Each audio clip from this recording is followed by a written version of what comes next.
Hi, my name is Gautam and I actually stay in Malkajgiri itself. Like, I had this back pain. It's been 1.5 years. I have tried many treatments like chiropathy, oil massage, physiotherapy especially, but it didn't work out as much like what I expected. I strongly suggest homeopathy. You people can carry on with the homeopathy. Area Malkajgiri and doctor name is like Nageswara Rao and the clinic name is Neocare Homeopathy. ఓం శ్రీ మహాగణాధిపతయే నమో నమః శ్రీ గురుభ్యో నమః హరి ఓం సర్వమంగళమాంగళ్యే శివే సర్వార్థసాధికే శరణ్యే త్ర్యంబకే గౌరి నారాయణి నమోస్తుతే. ప్రేక్షక మహాశయులకు క్రోధినామ సంవత్సర ఉగాది శుభాకాంక్షలు. 12 రాశులకి సంబంధించినటువంటి ఫలితాలు చెప్పుకుంటున్నాం. అందులో భాగంగా సింహరాశి గురించి చెప్పుకోబోతూ ఉన్నాం. సింహరాశిలో మఖా నక్షత్రం, పుబ్బా నక్షత్రం, ఉత్తరా నక్షత్రం 1వ పాదం ఉన్నాయి. సింహరాశి వారికి ఆదాయం 2, వ్యయం 14. ఆదాయం 2, వ్యయం 14. అలాగే రాజపూజ్యం 2, అవమానం 2. రాజపూజ్యం 2, అవమానం 2. వీరికి గ్రహస్థితి రీత్యా చూసుకుంటే కిందటి సంవత్సరం కన్నా ఈ సంవత్సరం మెరుగ్గానే ఉంటుంది. కాకపోతే విపరీతమైనటువంటి దృష్టి దోషాలు, శత్రుఘోష ఎక్కువగా కనబడుతున్నాయి. అష్టమ స్థానంలో ఉన్నటువంటి రాహు స్వయంగా సింహరాశికి చాలా ఇబ్బందులు కలగజేస్తూ ఉన్నాడు. ప్రధానంగా నెగిటివ్ని మాత్రమే ఎందుకు ఫోకస్ చేసి చెప్పడం జరుగుతోంది అంటే, వీరికి ఏ పని చేసినా కానీ అన్నీ తెలుసుకుని చేస్తారు, పర్ఫెక్ట్గా ఉంటారు, ఆలోచన పరంగా అందరికీ సహాయం చేస్తూ వాళ్ళు కూడా పొందవలసినటువంటివన్నీ కూడా పొందుతూ ఉంటారు. కానీ ఇక్కడ పుబ్బా నక్షత్రం వాళ్ళు కావచ్చు, మఖా నక్షత్రం వాళ్ళు కావచ్చు, చాలా అంటే చాలా లోన్లీగా ఫీల్ అవుతూ ఉంటారు. అంటే వాళ్ళొక్కళ్ళే చేసినటువంటి పనిని వాళ్ళకి ఎవరైనా గుర్తింపు ఇస్తే మంచిదే, ఇవ్వకపోతే మాత్రం వాళ్ళకి ఎంత పని చేసినా కానీ లాభం లేదు, దీనికి ఇంకా ఏదో చేయాల్సి ఉంటుందన్నటువంటి తపనా తాపత్రయం ఉంటాయి.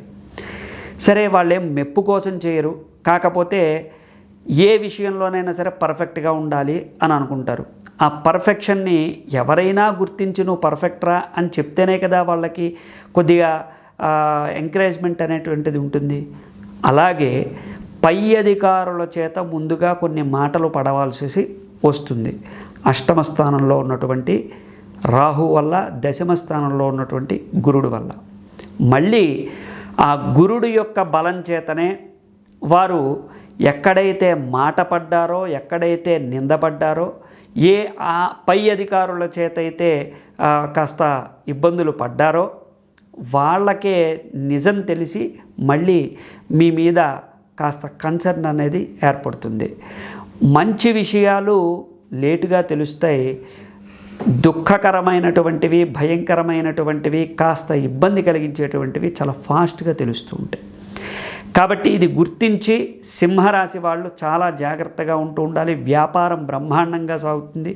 కిందటి సంవత్సరం కన్నా ఈ సంవత్సరం భారీ పరిశ్రమల దగ్గర నుంచి వ్యవసాయం వరకు అన్ని వర్ణాల వాళ్ళు, అన్ని వర్గాల వాళ్ళు మంచి లాభాన్ని పొందుతారు, దాంట్లో సందేహం లేదు. ఆరోగ్యం మాత్రం చాలా జాగ్రత్తగా ఉంచుకోవాలి. ఎట్టి పరిస్థితుల్లోనూ కూడా మెదడుకి సంబంధించి, ముఖానికి సంబంధించి, నాలుకకి సంబంధించి, అలాగే వెన్నుముకకి సంబంధించి కొన్ని వ్యాధులు ఏర్పడుతూ ఉంటాయి, కాస్త జాగ్రత్తగా ఉండాలి. అలాగే సుఖ వ్యాధులు కూడా ఏర్పడుతూ ఉంటాయి, కొద్దిగా జాగ్రత్తగా ఉంటూ ఉండాలి. ఎవరితోనూ కూడా ఎక్కువ సఖ్యంగా ఉండటం, ఎమోషనల్ బాండింగ్లో ఉండటం లాంటివి చేయకండి. మీకు ఏదైతే అవసరమో దాని గురించి ఎదుటి వాళ్ళు బాగా మిమ్మల్ని భయకంపితుల్ని చేసి దాన్ని దూరం చేయడానికి ప్రయత్నం చేస్తూ ఉంటారు. అంటే మీకు కావాల్సిన దాన్ని దక్కనివ్వకుండా చేస్తూ ఉంటారు. వాళ్ళ అనుభవాలు మీ మీద రుద్దుతూ ఉంటారు. కాబట్టి సాధారణంగా మీరు ఎవరి మాటలు నమ్మటం, ఇన్ఫ్లుయెన్స్ అవ్వటం జరగదు. మీ సొంతంగా తెలుసుకున్నటువంటి విషయాలనే మీరు ఇంప్లిమెంట్ చేస్తూ ఉంటారు. కానీ ఈ అష్టమ స్థానంలో ఉన్నటువంటి రాహు వల్ల ఎవరేది చెప్పినా నమ్మాల్సినటువంటి పరిస్థితి ఏర్పడుతూ ఉంటుంది. వ్యాపారం బాగానే సాగుతుంది. ఉద్యోగస్తులకు మాత్రం పై అధికారుల చేత ఇబ్బందులు కలుగుతూ ఉంటాయి.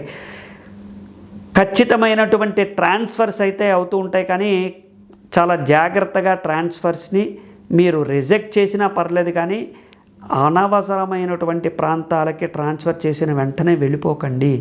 మీరు ట్రాన్స్ఫర్ని కాస్త ప్రమోషనల్గా ఇంకో చోట ఎక్కడికైనా కావాల్సిన చోటనో లేకపోతే దాన్ని వాయిదా వేయటమో ఇలాంటివి చేస్తే మంచిది. ప్రభుత్వ ఉద్యోగం కోసం ప్రయత్నిస్తున్నటువంటి నిరుద్యోగులందరికీ ప్రభుత్వ ఉద్యోగం ఖచ్చితంగా దొరుకుతుంది. విదేశీయానం చేసేవాళ్ళు మాత్రం చాలా జాగ్రత్తగా ఉండాలి. ఎట్టి పరిస్థితుల్లోనూ కూడా విదేశీయానం వాళ్ళు గుర్తుపెట్టుకోవాల్సింది ఏంటంటే, మీరు అనవసరమైనటువంటి మోసానికి వెళ్ళవద్దు. మీరు మోసపోవద్దు, ఎవరిని మోసం చేయొద్దు. అష్టమ స్థానంలో ఉన్నటువంటి రాహు వల్ల మీరు పెట్టినటువంటి సొమ్ము అంతా కూడా వ్యర్థమైపోతుంది. కాబట్టి 1-2 సార్లు ఆలోచించుకుని ఎవరికి సొమ్ము పెట్టాలి, ఎక్కడ పెట్టాలి అనేటువంటిది చూసుకోండి. అలాగే ఆల్రెడీ ఎవరైనా మంచం మీద ఉంటే, అంటే అనారోగ్య సమస్య మీద ఏదైనా హాస్పిటల్లో ఇప్పటికే చికిత్స పొందుతూ ఉంటే వాళ్ళు ఖచ్చితంగా మృత్యుంజయ హోమం చేయించుకోవాలి. అలాగే ఏదైనా కిడ్నీ సమస్యలతో కానీ లేకపోతే ఏదైనా విపరీతమైన వ్యాధులతో బాధపడేటువంటి వాళ్ళు కానీ ఖచ్చితంగా చండీ హోమం చేయించుకుంటే మంచిది. అలాగే ఎప్పుడూ కూడా దొంగ డాక్టర్లని లేకపోతే చిన్న చిన్న వ్యవహారాలు నడిపించేటువంటి మధ్యవర్తుల్ని నమ్మటం మంచిది కాదు. ఎట్టి పరిస్థితుల్లోనూ కూడా మీరు మొదటిసారి మోసపోయి రెండోసారి మళ్ళీ సెకండ్ ఒపీనియన్ అని అంటూ ఉంటాం కదా, అలా సెకండ్ ఒపీనియన్కి వెళ్ళాల్సినటువంటి అవసరం ఏర్పడుతూ ఉంటుంది. కాబట్టి అనారోగ్య పరిస్థితుల్లో మంచం మీద ఉన్నటువంటి వాళ్ళ బంధువులు కూడా ఇది జాగ్రత్తగా గుర్తుపెట్టుకొని ఎవరికీ కూడా ఎట్టి పరిస్థితుల్లోనూ ఈ యొక్క డాక్టర్స్ని మీరు ఇన్ఫ్లుయెన్స్ అయ్యి లేకపోతే ఏదైనా అనారోగ్య పరిస్థితుల్లో ఉన్నప్పుడు దాన్ని తక్కువ ఖర్చుతో అయిపోతుంది కదా అని చిన్న చిన్న డాక్టర్లకు చూపించుకుని నిర్లక్ష్యం చేయకండి. అలాగే మీరు ఏ డాక్టర్కి చూపించుకుంటున్నా కానీ ప్రత్యేకంగా మీకు ఉన్నటువంటి వ్యాధులు విపులంగా స్పష్టంగా అన్నీ విడమర్చి చెప్పండి, ఏది దాచుకోకుండా చెప్పండి. అలాగే స్నేహితులు బంధువులు అన్నటువంటి వాళ్ళు వాళ్ళ పనులు వాళ్ళు చూసుకుని వెళ్ళిపోతూ ఉంటారు తప్ప మీకు ఏ విధంగానూ సహాయం చెయ్యరు. కాబట్టి అది జాగ్రత్తగా చూసుకోండి. కొత్త స్నేహితులు, కొత్తగా వచ్చేటువంటి అలవాట్లు కూడా చాలా జాగ్రత్తగా గమనిస్తూ ఉండాలి. ఇంటిలో దొంగతనాలు జరుగుతూ ఉంటాయి, వ్యాపార స్థలాల్లో దొంగతనాలు జరుగుతూ ఉంటాయి. ఆగస్ట్ నుంచి ఆగస్టు, సెప్టెంబర్, అక్టోబర్, నవంబర్ వరకు కూడా చాలా జాగ్రత్తగా మీ ఇంట్లో కొన్ని వస్తువుల్ని జాగ్రత్తగా చూసుకుంటూ ఉండాలి. వస్తువులు పోకుండా కాపాడుకుంటూ ఉండాలి. అలాగే ముఖ్యంగా స్త్రీలకి వివిధ రకాలైనటువంటి ఇబ్బందులు కలుగుతూ ఉన్నాయి. పిల్లలకి, విద్యార్థులకి, అలాగే పోటీ పరీక్షలు రాసేటువంటి వాళ్ళందరికీ కూడా చాలా బ్రహ్మాండంగా ఉంది. రాజకీయ నాయకులు కూడా చాలా బ్రహ్మాండంగా ఉంది. ఆలోచనలు ఎక్కువగా చేసేటువంటి ఒక చిన్న చిన్న స్టాక్ మార్కెట్లు ఏదైనా పెట్టుబడి పెట్టేటువంటి వాళ్ళు మాత్రం చాలా జాగ్రత్తగా ఉండాలి. వ్యాపారాల్లో మీరు స్టాక్ మార్కెట్లో పెట్టేటప్పుడు కాస్త జాగ్రత్తగా చూసి పెట్టడం మంచిది. అదేవిధంగా ఎవరితోనూ కూడా గొడవలు పడద్దు, ఎవరిని కూడా నిందలు వేయద్దు. మీ మీద నిందలు పడితే చెరుపుకునేటువంటి ప్రయత్నం చేయకండి, వాటంతట అవే తెలుస్తాయి. వాటిని తెలుసుకుని వాళ్ళు మిమ్మల్ని మళ్ళీ తప్పైంది క్షమించండి అనేటివి అడిగేటువంటి సిచ్యువేషన్స్ కూడా ఉంటాయి. కుటుంబ సభ్యులతో కూడా చాలా జాగ్రత్తగా ఉండండి. కుటుంబ సభ్యుల్లో ఎవరితోనూ కూడా అన్నదమ్ములతో కానీ భార్యాభర్తలు కానీ ఎవరితోనూ కూడా గొడవలు పడకండి. అనాలోచితంగా ఎలాంటి నిర్ణయాలు తీసుకోకండి. అప్పటికప్పుడు ప్లాన్ చేసేటువంటి ప్రయోజనకరమైనటువంటివి ఏవి కూడా ఉండవు. శుభకార్యాలన్నీ కూడా అవుతాయి, సత్సంతానం కలుగుతుంది. అన్ని విషయాల్లోనూ కూడా మెరుగైనటువంటి ఇబ్బందులన్నీ కూడా తొలగి ముందుకి అభివృద్ధి వైపు సాధిస్తారు. గురుబలం ఉంది, శని బలం ఉంది. మిగిలిన గ్రహాలన్ని బలాలు ఉన్నప్పటికీ కూడా మీరు ఈ సంవత్సరం ఎక్కువగా ఒక్కసారి అయినా సరే చండీ హోమం చేసుకోవటం మీకు ప్రయోజనకరంగా ఉంటుంది. అనారోగ్యంతో బాధపడేటువంటి వాళ్ళు మహామృత్యుంజయ జపం చేయించుకుంటూ ఉండాలి.